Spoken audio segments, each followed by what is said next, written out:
안녕하세요. 5월 20일 목요일 아침입니다. 말씀과 함께 새롭게 오는 소망의 아침을 시작하겠습니다. 피어서는 죄의 치명성은 악에 대한 사랑이며 거룩함의 핵심 요소는 말씀에 대한 사랑이다라고 이야기합니다. 요한복음 12장 37절로 50절까지 말씀을 본문으로 하여 예수님을 닮을 수 있는 마음은 어떤 마음일까요? 라고 하는 주제로 은혜를 나누기를 원합니다.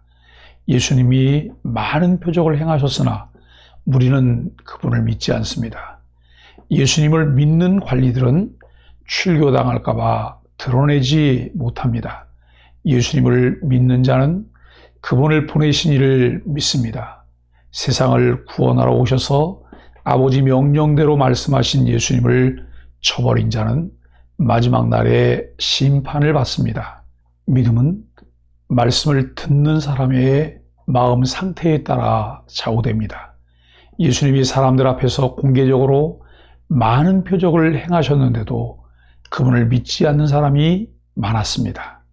예수님 당시 유대인들은 이사야 시대의 유대인들처럼 완고한 마음으로 예수님이 행하신 표적과 말씀을 거부했습니다.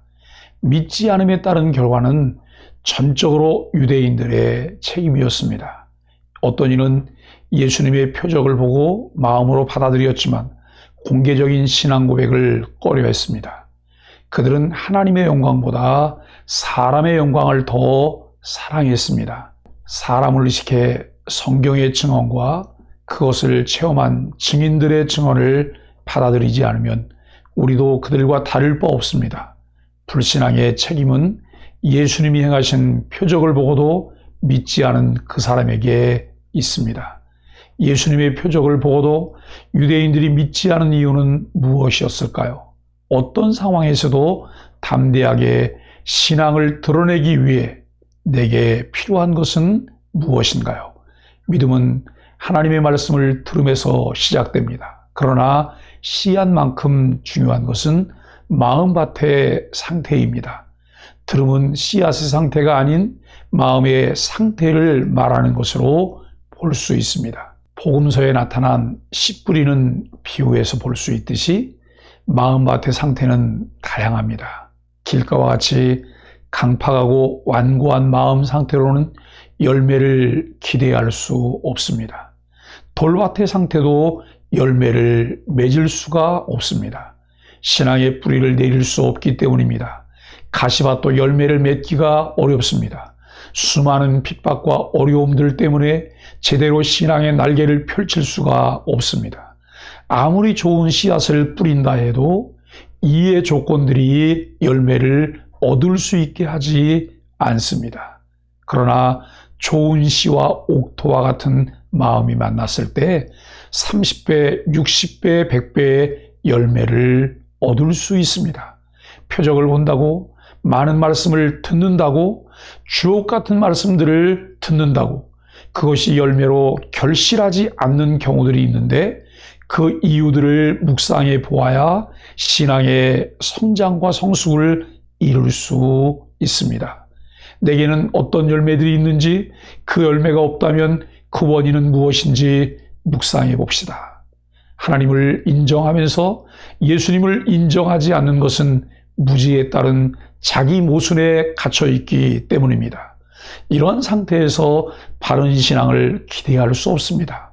예수님은 표적과 말씀을 통해 그분과 하나님은 하나라는 사실을 계속해서 말씀하셨습니다. 첫째, 아버지와 아들이 하나이기에 아들을 믿는 자는 아버지를 믿는 것이고 아들을 보는 자는 아버지를 보는 것입니다.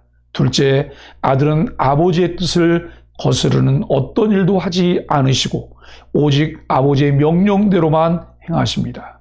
예수님이 성육신하신 목적은 심판이 아닌 구원입니다. 그러나 그분을 믿지 않는 자는 그에 따른 심판을 받습니다. 예수님이 행하신 표적과 가르침에는 하나님의 마음이 담겨 있습니다. 우리는 기록된 말씀을 통해 예수님은 하나님이 보내신 분임을 믿게 되었습니다. 예수님이 성육신하신 이유는 무엇인가요? 하나님이 보내신 독생자 예수님을 세상 가운데 나타내기 위해 내가 할 수 있는 일은 무엇인가요? 예수님은 이 땅에 성육신하셔서 33년이라는 짧은 생애를 사셨지만 자신의 삶의 목적이 무엇인지, 무엇을 위해 죽을 것인지를 분명히 하셨습니다. 그것은 심판과 정죄가 아니라 구원과 회복을 위한 삶이었습니다. 성도는 정죄하고 심판하는 사람이 아닌 한 영혼을 사랑하여 전도하고 영혼 구원하는 사람입니다. 교회 안에는 다양한 생각을 가진 사람들이 모여 있습니다. 나와 다름이 복음 안에서 어떻게 유기적인 관계를 가질 수 있는지, 그리고 통일성 있는 모습으로 하나님의 영광과 그리스도의 향기를 드날릴 수 있는지 함께 기도하며 그 방법을 찾아가는 사람들입니다. 예수님을 반대하고 말씀을 받지 않는 사람들, 표적에도 곡해하며 자의적 해석을 하는 사람들까지도 직접 심판하지 않으셨습니다. 그 일을 행할 때와 그 일을 행하게 될 자들이 있습니다. 신앙을 가진 사람들이 하나님을 인정한다는 것은 그와 같은 것에 대한 바른 이해로 하나님의 일하심을 받아들이는 것을 말합니다. 우리의 어리석음과 완악함으로 주의 말씀과 그를 거역하는 죄악의 자리에 머물지 않도록 우리 자신들을 잘 돌보아야 합니다. 우리에게는 어떤 자리에서도 심판할 권세를 가지고 있지 않습니다. 하나님은 질서를 위해 공교회, 그 권위를 부여하시고 그 일을 통해 교회를 다스려 가십니다.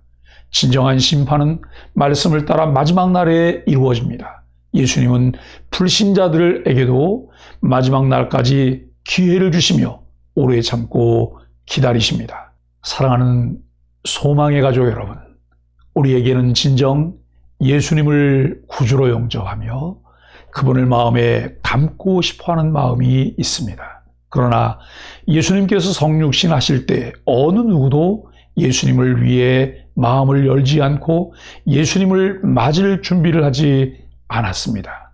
그 많은 집들이 있었지만 출산할 사관이 없었다고 성경은 전합니다.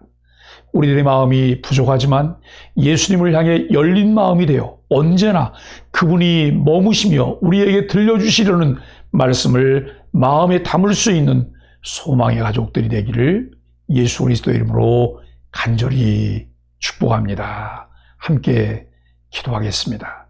창피하고 불이익을 당할까 봐 바른 신앙 고백과 그리스도인임을 표명하지 못한 순간이 있습니다.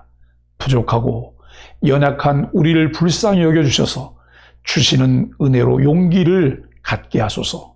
없어지지 않을 하나님의 영광을 사모하며 영생을 소유한 자답게 우리가 믿는 예수님이 하나님의 아들이시고 그리스도이심을 어디서든 당당히 말하게 하여 주옵소서.